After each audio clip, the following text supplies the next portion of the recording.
சுக்கிரன் பார்வை படுதல் வேண்டின் எங்கள் இறைவன் கணபதி இடக்கையின் கீழே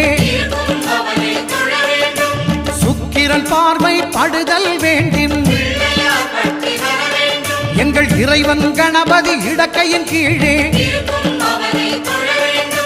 புத்திர பாக்கியம் தருகிற பகவான் சுக்கிரன் அங்கே குடியிருப்பான். அவன் கற்பக கடவுளை கண்டவர் தமக்கு பொன் பொருள் அள்ளி கொடுத்திடுவான்.